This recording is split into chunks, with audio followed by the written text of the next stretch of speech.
Hi అండి, అందరికీ నమస్కారం. Welcome to my channel. ఈ ఛానల్లో మీరు ఇప్పుడు వింటున్న కథ బలవంతపు బంధం. ఆ కథలోకి వెళ్ళబోయే ముందుగా ఈ ఎపిసోడ్ వినే వాళ్ళందరూ ప్రీవియస్ ఎపిసోడ్స్ కూడా వింటేనే మీకు ఈ స్టోరీ పట్ల ఒక క్లారిటీ వస్తుంది. కాబట్టి ఏ ఎపిసోడ్ని మిస్ అవ్వకుండా ఫాలో చేస్తూ ఉండండి. అలాగే స్టోరీ కనుక మీకు నచ్చితే లైక్ చేసి, షేర్ చేసి, కామెంట్ చేసి నా ఛానల్ సబ్స్క్రైబ్ చేయడం కూడా మర్చిపోవద్దు. ఇంకా స్టోరీలకు వెళ్ళిపోదాం. బలవంతపు బంధం పార్ట్ 26. వందన ఫోన్కి వచ్చిన మెసేజ్లు ఓపెన్ చేసింది వసుధ. హాయ్ బంగారం, ఎలా ఉన్నావమ్మా? నిన్ను చూసి 2 days అవుతుందిరా. నా మీద బెంగ పెట్టుకున్నావా? ఎక్కువగా ఫీల్ అవుకురా, నీకోసమే నేను ఇంత కష్టపడుతున్నాను. ఎలా అయినా ఈ బిజినెస్లో నేనేంటో నిరూపించుకుని అప్పుడు మీ ఇంటికి వచ్చి ధైర్యంగా మీ అమ్మాయిని నాకు ఇవ్వండి అని అడుగుతాను. అప్పటి వరకు మన మధ్య ఈ దూరం తప్పదు అని వీక్షిత్ పంపిన మెసేజ్లు చదివి ఎవరి హార్ట్ బీట్ అనుకుని ఆ నెంబర్ వాట్సాప్ డిపి ఓపెన్ చేసింది వసుధ. ఆ డిపిలో వీక్షిత్ వందనల చిన్నప్పటి ఫోటో ఉంది. ఆ ఫోటో ఇందాక వందన కబోర్డ్లో చూసిన ఫోటో ఒక్కటే అవడంతో ఆశ్చర్యంగా వసుధ కళ్ళు పెద్దవయ్యాయి. ఏంటి, వసుధ ఇంకా వీక్షితుని ప్రేమిస్తుందా అని అనుకోగానే ఆమె కోపం మొదలయ్యి అది క్రమంగా పెరిగి ఆవేశంగా మారి వందనను అడగాలని ఆమె దగ్గరికి వెళ్ళింది. కానీ అప్పటికే వందన నిద్రలోకి జారుకుంది. ఆమె బుగ్గలపై కన్నీటి చారికలు చూసిన వసుధ మనసు బాధగా మూలిగింది. అప్పుడే కాఫీ పట్టుకుని ఆ గదిలోకి వచ్చింది జానకి. వందన చూసి, ఓ నిద్రపోయిందా, సరే నువ్వు తాగుతావా అని కాఫీ వసుధ చేతికిచ్చింది జానకి. ఆ కాఫీ తీసుకుని, అమ్మా వందనకి పెళ్లి చేసేద్దాం, సంబంధాలు చూడండి అంది వసుధ. ఆ మాటతో షాక్ అయి, తనకి ఇంకా చదువు పూర్తి కాలేదు కదా, అప్పుడే పెళ్ళేంటి అయోమయంగా అడిగింది జానకి. దానితో వందన కబోర్డ్లోని ఫొటోస్ తీసి జానకికి ఇచ్చి కాఫీ తాగుతూ బాల్కనీ వైపు నడిచింది వసుధ. ఇంట్లో ఉన్న పాత బాక్స్ ఓపెన్ చేసి చూసిన నీరజ్, భారతి షాక్ అయ్యారు. అమ్మా, మన ఇంట్లో ఏంటి ఇంత డబ్బు? ఎవరిది డబ్బు? అసలు మన ఇంట్లో ఎవరు పెట్టారు అని ఆశ్చర్యంగా అడిగాడు నీరజ్. ఏమోరా, నాకు తెలీదు, నేను ఎప్పుడు ఈ బాక్స్ చూడలేదు అని అంటూ ఆ బాక్స్లో ఉన్న ఒక పేపర్ అందుకుంది భారతి.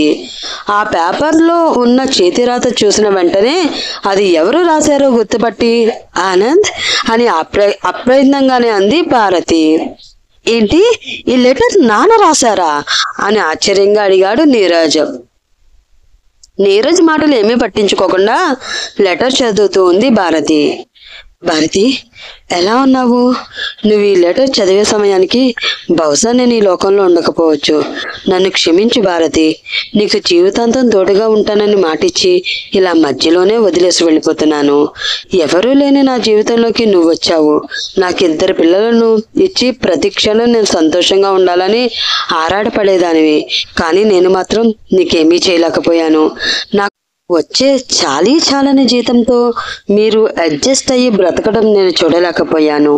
నిన్ను పిల్లల్ని బాగా చూసుకోవాలి, మీ సంతోషం డబ్బులోనే ఉంటుంది అని అనుకుని ఆ డబ్బు వెనుక పరుగులు పెట్టాను. కానీ మీ సంతోషం ఆ డబ్బులో లేదు అని నేను తెలుసుకునేసరికి చాలా ఆలస్యం అయిపోయింది.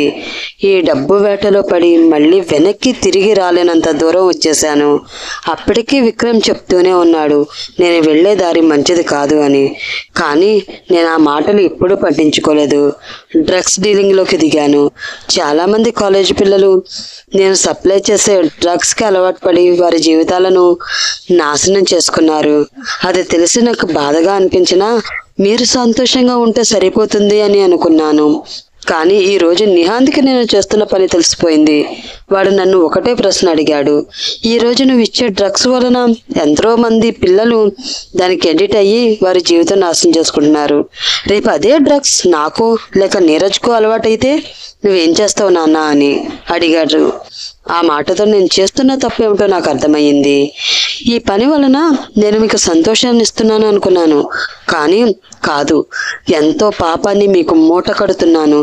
ఇంక ఈ పాప భారంతో నా కొడుకుల దృష్టిలో ఒక దుర్మార్గుడిగా నేను బ్రతకలేను. అందుకనే ఈ రోజు డ్రగ్స్ డీలింగ్ చేస్తున్న వాళ్ళందరినీ పోలీసులకు పట్టించబోతున్నాను. వాళ్ళకి తెలిస్తే నన్ను ప్రాణాలతో విడిచిపెట్టరు. అందుకే మీకు ఈ డబ్బు ఇస్తున్నాను. ఇది ఆ పాపపు సొమ్ము మాత్రం కాదు. ఈ పనులన్నీ మానేసి బిజినెస్ స్టార్ట్ చేద్దామని విక్రమ్ నాకిచ్చిన డబ్బు ఇది. దీంతో నువ్వు పిల్లలు సంతోషంగా ఉండండి. మీకు ఎప్పటికీ విక్రమ్ తోడుగా ఉంటాడు అని ఉన్న లెటర్ చదివి ఆనంద్ అని గట్టిగా అరుస్తూ ఏడుస్తూ ఉంది భారతి.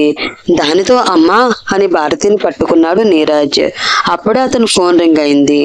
టెన్షన్లో ఉన్న నీరజ్ ఫోన్ కట్ చేసి అమ్మా ఏమైంది అని అడిగాడు.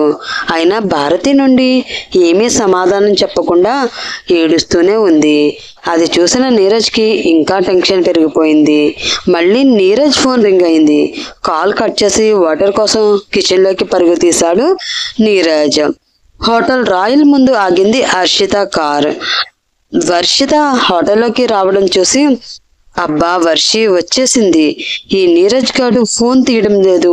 ఎలా అయినా గౌతమ్ వలలో వర్షిత చిక్కుకోకుండా ఏదో ఒకటి చెయ్యాలి అనుకుని మళ్ళీ నీరజ్కి కాల్ చేశాడు ఆనంద్. కానీ నీరజ్ ఫోన్ లిఫ్ట్ చేయలేదు.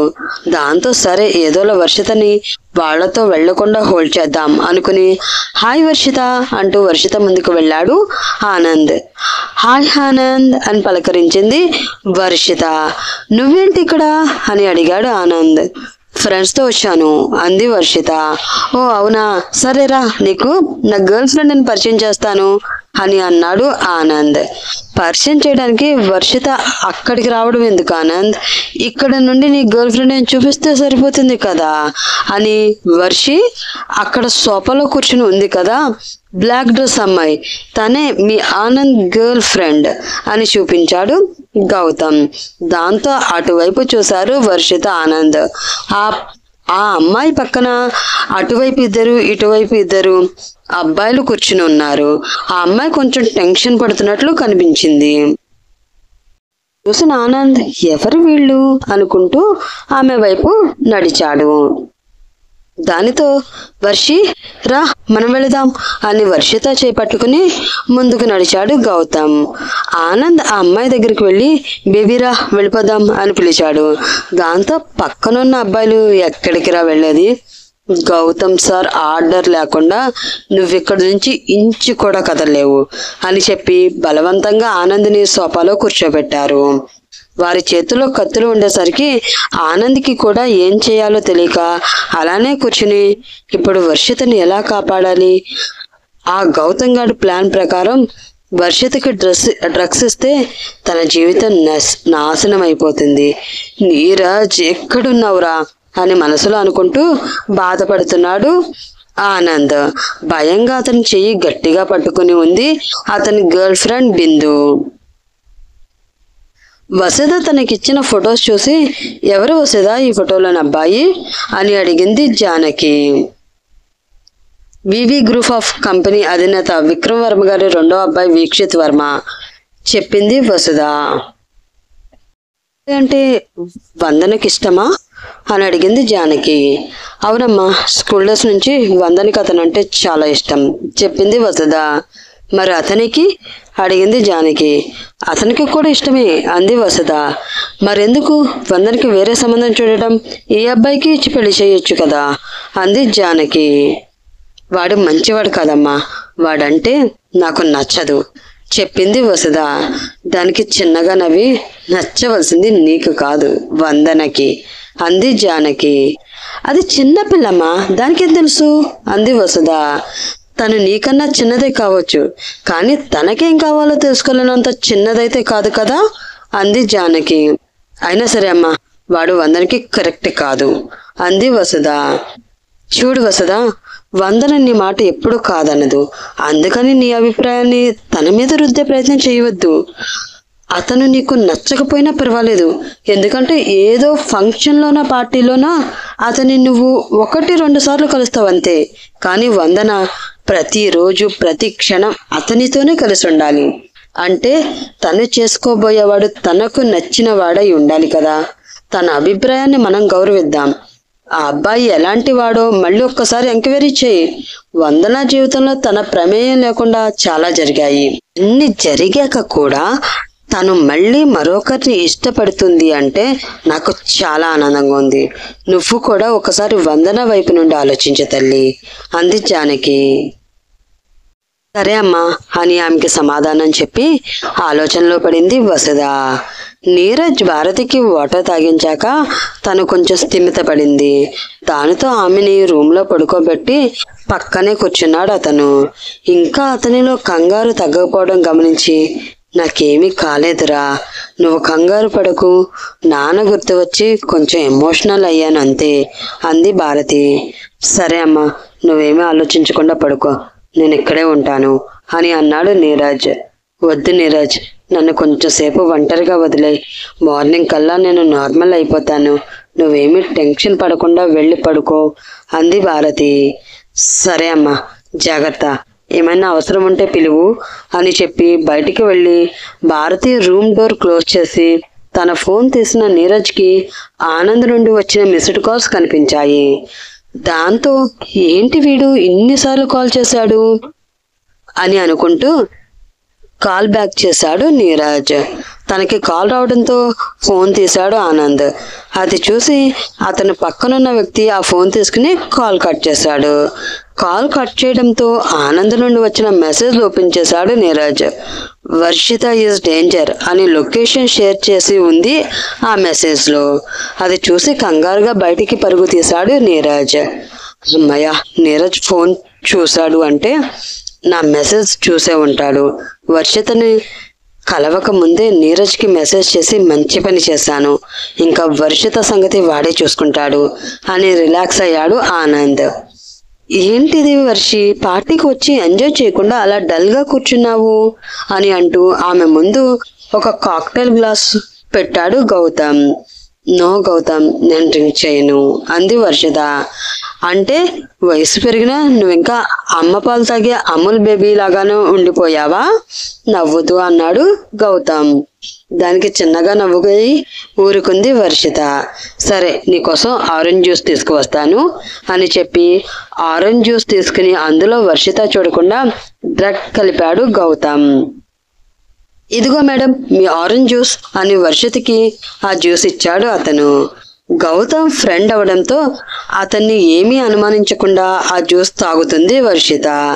తన పక్కన ఉన్న వాళ్ళు చూడకుండా తన ఫోన్ తీసి వాళ్ళ అన్నయ్యకి మెసేజ్ పెట్టింది బిందు. డ్యూటీ అయిపోయి ఇంటికి వెళుతున్న ఎస్పీ రామ్ బిందు మెసేజ్ చూసి హోటల్ రాయల్ మీద రైడ్ చేయడానికి బయలుదేరాడు. వర్షితకి ఏమవుతుందో అని కంగారుగా అక్కడికి వచ్చాడు Neeraj.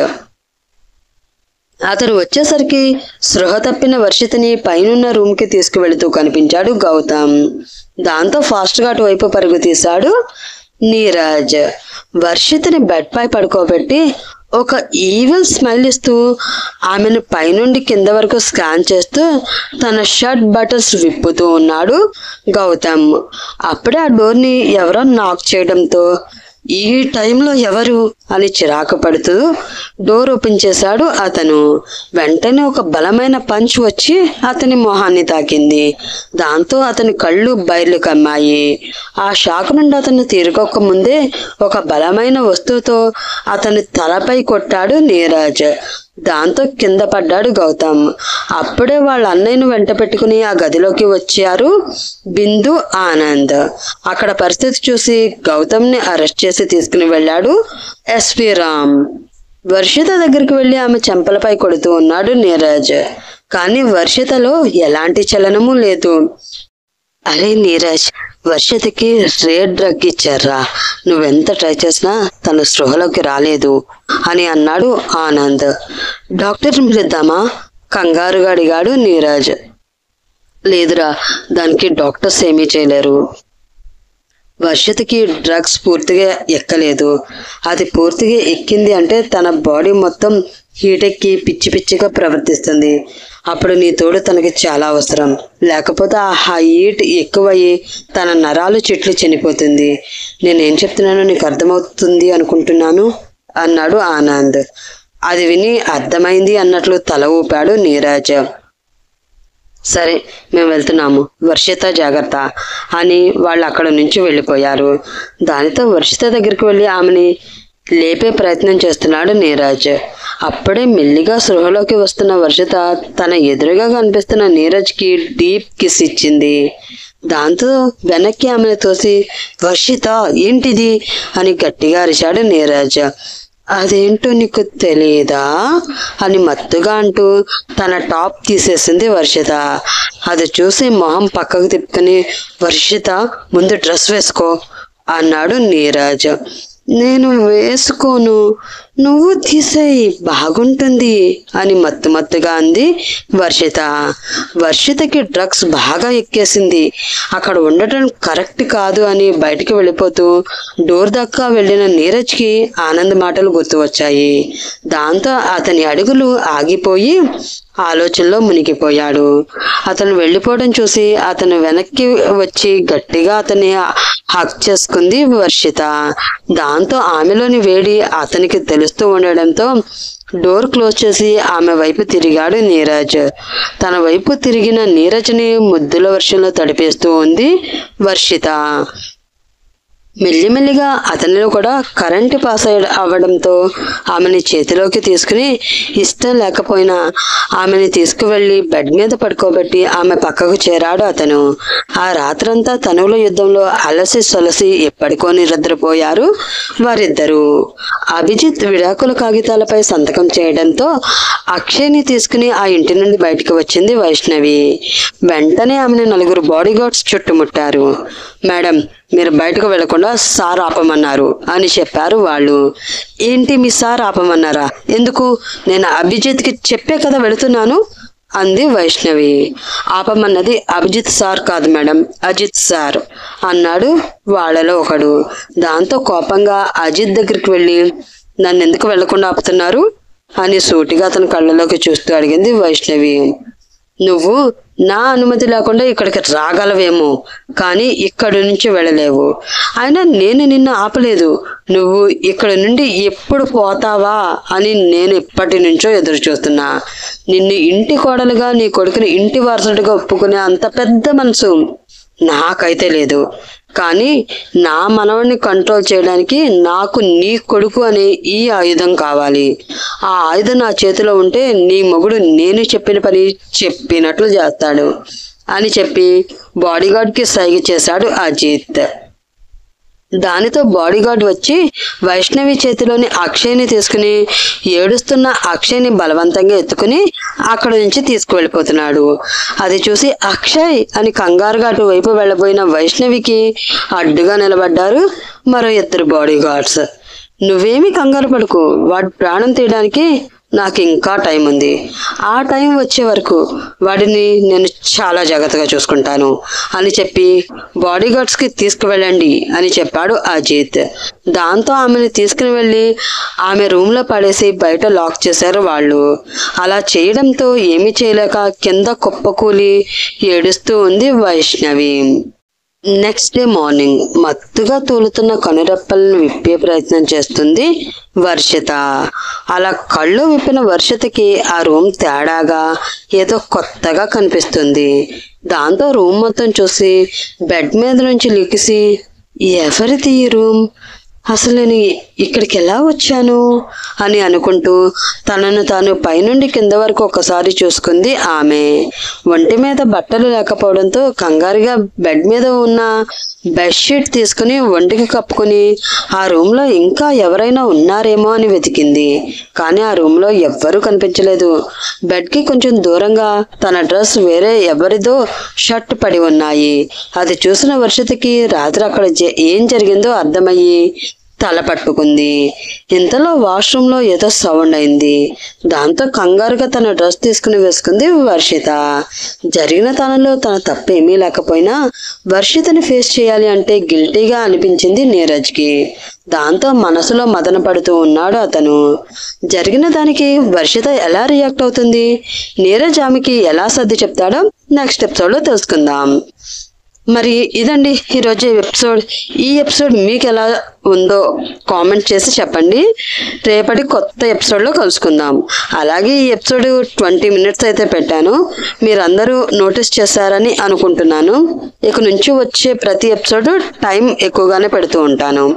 Thank you. Bye bye. రేపు కలుద్దాం.